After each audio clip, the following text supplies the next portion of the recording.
ख्रिस्त में प्यारे भाइयों बहनों, आज हम बड़े धूमधाम के साथ करम त्योहार मना रहे हैं। करम त्योहार हमारे पुरखों के लिए एक बहुत महत्वपूर्ण त्योहार था, क्योंकि सभी त्योहार, आदिवासियों के सभी त्योहार उनके कृषि कामों से और प्रकृति से जुड़ी हुई घटनाओं के साथ वे अपने जीवन यात्रा को ईश्वर की शक्ति के साथ उसे जोड़ते थे। इसलिए इस त्योहार को बहुत ही धूमधाम से मनाते थे, ताकि ईश्वर अर्थात प्राकृतिक शक्ति को जिस ईश्वर नियंत्रण में रखता है, वही ईश्वर उचित वर्षा, अच्छे मौसम भेज करके उनके खड़ी फसल की रक्षा करे, उनके मवेशियों को अनेक प्रकार की बीमारियों से उन्हें रक्षा करे, ताकि आदिवासी इन सभी चीजों का प्रयोग करके अपने जीवन यापन कर सके।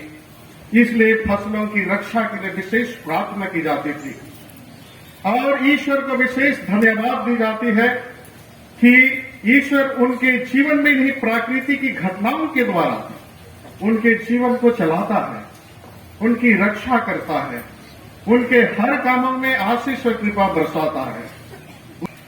और दूसरी मतलब था प्रार्थना का या तो पर्व मनाने का कि जो अविवाहित बालाएं थी उनके लिए विशेष रूप से प्रार्थना की जाती थी कि उन्हें एक स्वस्थ और अच्छे मां बनने की कृपा मिले, उन्हें स्वस्थ संतान मिले, ताकि आदिवासियों का समाज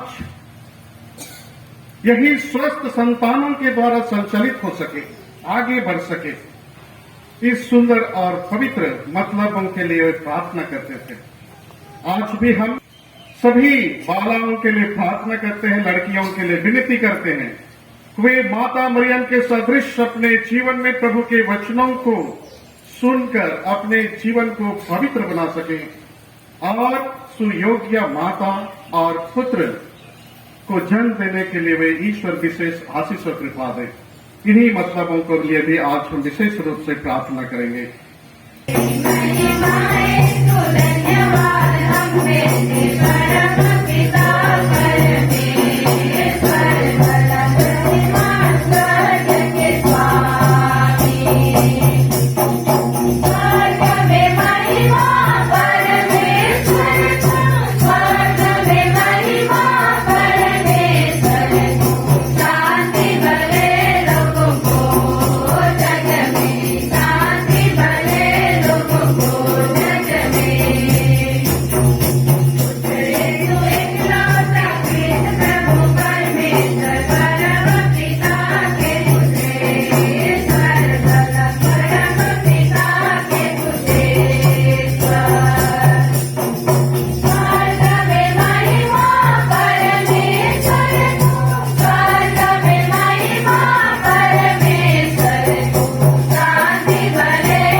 जिनके पास जीविकोपार्जन के लिए पर्याप्त धन नहीं है, उन्हें धन धन्य से संपन्न कर दे। जिन्हें संतान नहीं है, उन्हें सुयोग्य स्वस्थ संतान दे। हमारे अन्न भंडारों, घर आंगन और गांव मोहल्ले में तेरी आशीष हो। हमारी घर गृहस्थी, माल मवेशी, खेत खलिहान, बल बच्चे फले फूले, ताकि हम सारी मानव जाति के साथ तुझसे संयुक्त होकर जीवन यापन कर सकें। ऐसी कृपा दे हमारे प्रभु और तेरे पुत्र यीशु ख्रिस्त के द्वारा, जो तेरे पवित्र आत्मा के साथ युगानुयुग जीते और राज्य करते हैं। अध्याय 9 पद संख्याएं 30 से 37 तक। यीशु और उसके शिष्य वहां से चलकर गलीलिया पार कर रहे थे। यीशु नहीं चाहते थे कि किसी को इसका पता चले, क्योंकि वह अपने शिष्यों को शिक्षा दे रहे थे। यीशु ने उनसे कहा, मानव पुत्र मनुष्यों के हवाले कर दिया जाएगा। वे उसे मार डालेंगे और मार डाले जाने के बाद वह तीसरे दिन जी उठेगा। आज के तीनों पाठ का सारांश वे कह सकते हैं, परमेश्वर की दृष्टि में सच्ची महानता। परमेश्वर की दृष्टि में सच्ची महानता होने के लिए आज के तीनों पाठ इसी बिंदु पर प्रकाश डालते हैं। और महानता बनने के लिए यीशु ख्रीस्त की शिक्षा के द्वारा हम आज के तीनों पाठ में सुने, विनम्र सेवा, निस्वार्थ सेवा और सबों के साथ मेल प्रेम की भावना, इन्हीं गुणों के द्वारा हम महान बन सकते हैं, स्वर्ग राज्य में महान स्थान प्राप्त कर सकते हैं। हम हमारे संत पिता फ्रांसिस तथा हमारे प्रशासक फादर एडवर्ड कैकेता के लिए प्रार्थना करें कि पिता ईश्वर उनके धार्मिक कार्यों में ढेर सारी आशीष एवं कृपा प्रदान करें, उन्हें पवित्र आत्मा की शक्ति से भर दे और अच्छा स्वास्थ्य प्रदान करें, जिससे वे पूरे धर्म प्रांत की अगुवाई कर सके। इसके लिए हम पिता ईश्वर से निवेदन करें।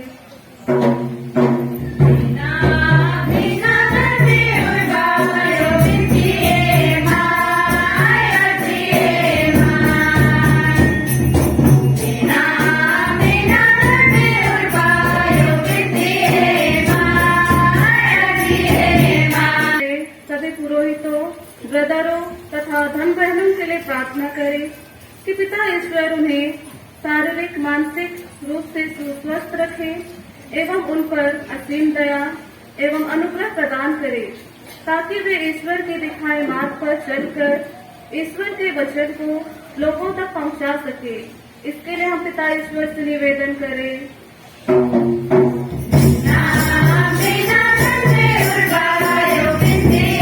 के इस शुभ अवसर पर पिता ईश्वर से आशीष मांगते हैं कि हमारे पूर्वजों द्वारा बनाए गए परंपराओं को हम सभी पालन करें एवं आदिवासी समाज को आगे बढ़ाने में पूर्ण योगदान दे सके। इसके लिए हम पिता ईश्वर से निवेदन करें।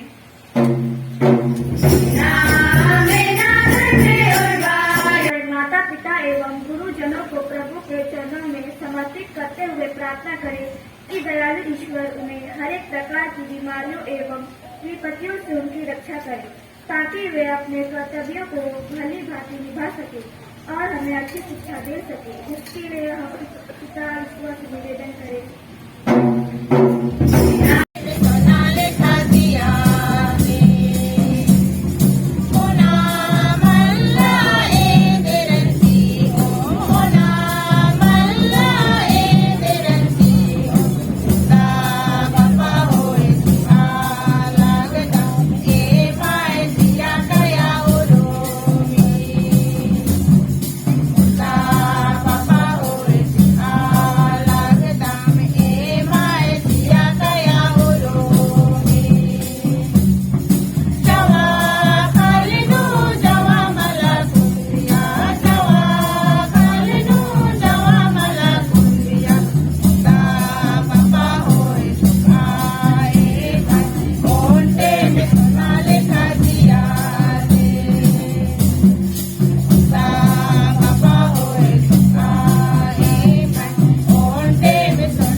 तथा नव जीवन का प्रतीक चावल आए हैं, इन प्रतीकों के साथ हम अपने को एवं विशेषकर हमारी अविवाहित बहनों को तुझे चढ़ाते हैं।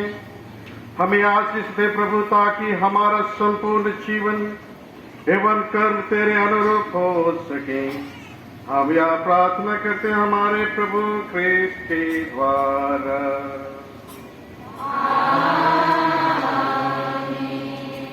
प्रभु आप लोगों के साथ हो।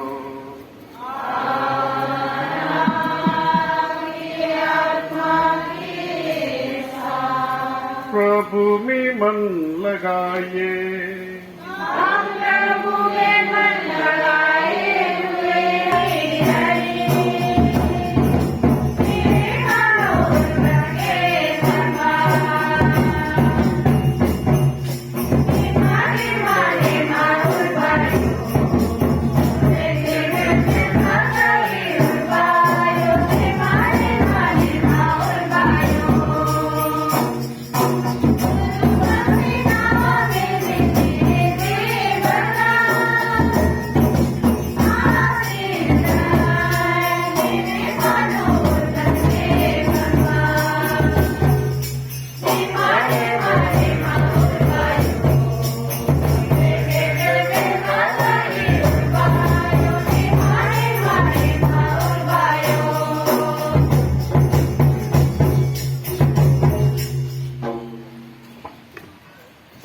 स्वेच्छा से मृत्यु के लिए सौंपे गए। उन्होंने रोटी ली, तुझे धन्यवाद दिया और रोटी तोड़कर उसे अपने शिष्यों को देते हुए कहा, तुम सब इसे लो और इसमें से खाओ, क्योंकि यह मेरा शरीर है जो तुम्हारे लिए बलि चढ़ाया जाएगा।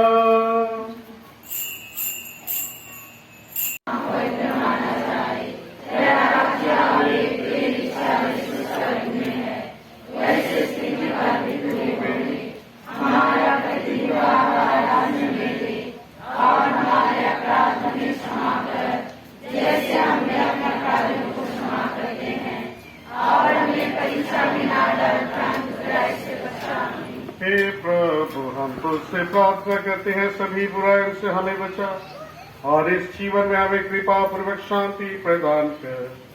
हम तेरी दया से सदा पाप से दूर और हर विपत्ति से सुरक्षित रहें और उस दिन की प्रतीक्षा करते रहें जब हमारे मुक्तिदाता यीशु ख्रीस्त फिर आकर हमारे धन्य आशा पूरे करेंगे।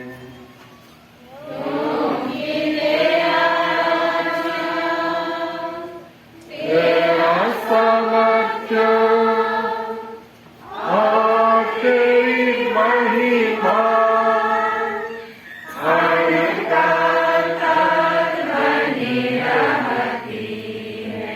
तो कुंवारियां हैं जो शादी विवाह करने वाली हैं, आप खड़े रहिए। इनमें से एक आएंगी यहाँ और उनके पीछे उस विनती को दोहराइएगा। अर्पण विनती। हे स्वर्गीय पिता, तूने हमारी मानव जाति के बीच से अपने प्रिय पुत्र के लिए संयुक्त माता चुनकर नारी जाति को गौरव बढ़ाया है। तूने अपने मुक्ति योजना में नारी का सहयोग चाहा और एक कुंवारी को अपनी बुलाहट दी। उनकी सहज स्वीकृति के कारण ही तेरा आनंदित पुत्र मनुष्य बना।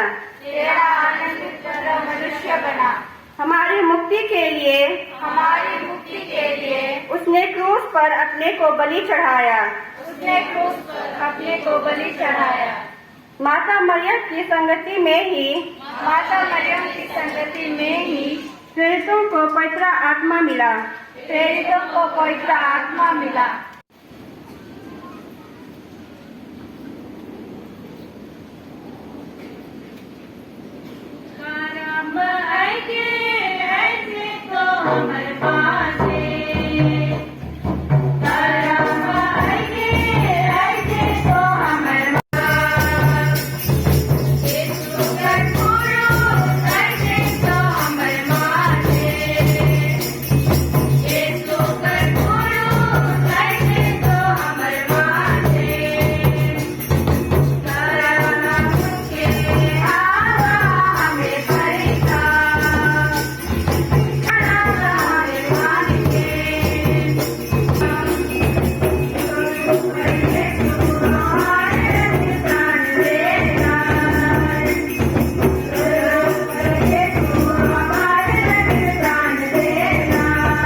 तेरी मुक्ति प्राप्त कर सके, हमारे प्रभु ख्रीस्त के द्वारा।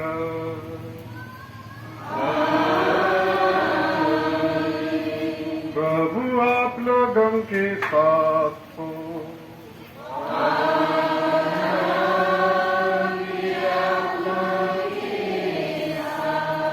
सर्वशक्तिमान ईश्वर पिता और पुत्र और पवित्र आत्मा आप सबों को आशीर्वाद प्रदान करे।